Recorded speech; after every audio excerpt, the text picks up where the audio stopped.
بسم الله الرحمن الرحیم ملګرو عمر جمشید یم. مونږ دا سوچ دی چې یاره مونږ سره څه علم دی چې مونږ هغه د خپلو ملګرو ته وښایو.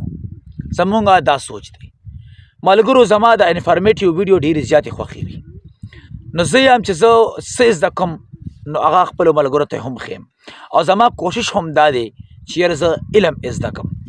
زمونږ د ویډیوګانې چې کومې انفارمیټیو ویډیوز دي دا په زیاتو ملګرو باندې په دې باندې بور کېږي هم، خو چې تاسو ته پته را چې ځینې خلکو د کمترو شوق وي، چا د سپو شوق وي، چا د څه شوق وي، نو مونږ چې کوم دی دا شوق دی چې مونږ علم زده کړو.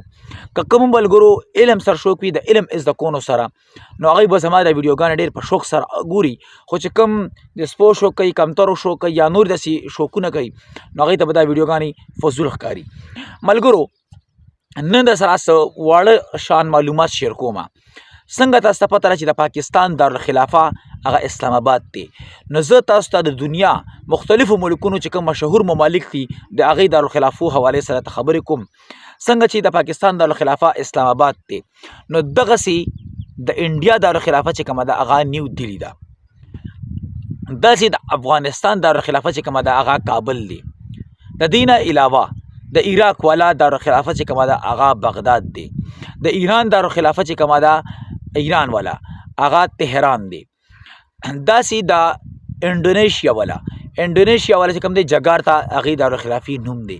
داسې د ملیشیا والا دارالخلافه چې کومه ده د هغه کولالمپور دی. داسې کمبوډیا دغه سړي یو ملک لګېدلی دی چې د هغې نوم د دارالخلافي نوم دی پونمپه، دا د هغې دارالخلافي نوم دی. داسې د سعودي عرب والا چې کوم دارالخلافه ده هغه ریاض دی. د دوبۍ والا ابوظبي ده. د قطر دارالخلافه چې کومه ده هغه دوحه ده. د بنګلادیش دارالخلافه چې کومه ده هغه ډاکا ده. داسې د انګلینډ دارالخلافه هغه لندن دی. او د امریکې والا خو هر چا ته پته ده چې واشنګټن ډي سي د امریکې دارالخلافه ده.